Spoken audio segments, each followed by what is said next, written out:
Now, the technology seemed to be right up Anthony's street. He was very taken with our hydroponic sets and the seed tables, and he displayed some knowledge about hydroponics.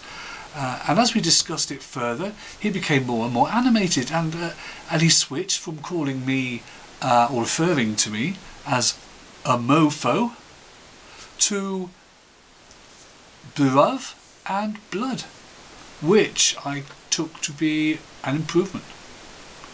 Anyway, I did have to point out though that Jackie, my assistant, was actually called Mrs. Stone and not MILF Buff Lady. And more used to controlling 8 and 9-year-olds, she was beginning to look a little shell-shocked. Now, the thing is, I'm sorry, I'm a natural mimic, and sometimes it's a curse and sometimes it's a blessing, and I do sometimes slip in and out of it unwittingly.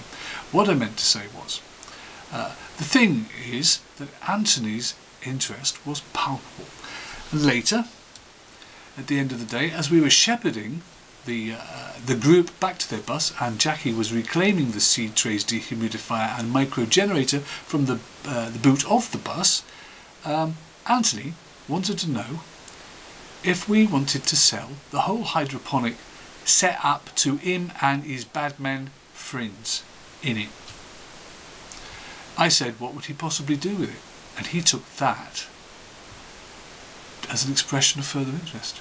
I remember he stared long and hard at me for an uncomfortably long time, and then he smiled, which in itself was quite intimidating. But anyway, when I was finally forced to say no again to him, he suggested that it might be okay, in his eyes, if we could let him rent the equipment and the facility for a few months at least. Again, I said no. Now, at this, he lapsed into his patois.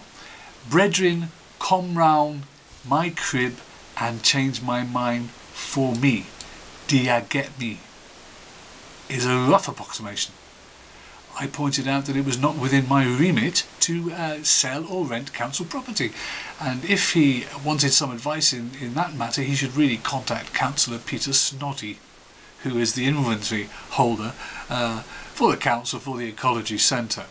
And I added in my own little joke, I said, in it.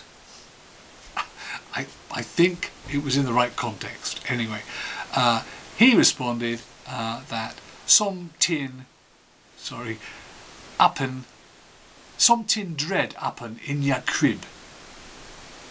But as I have no crib, it didn't worry me unduly.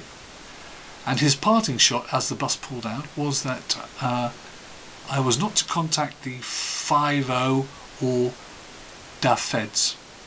I assured him I wouldn't, even if I knew what they were.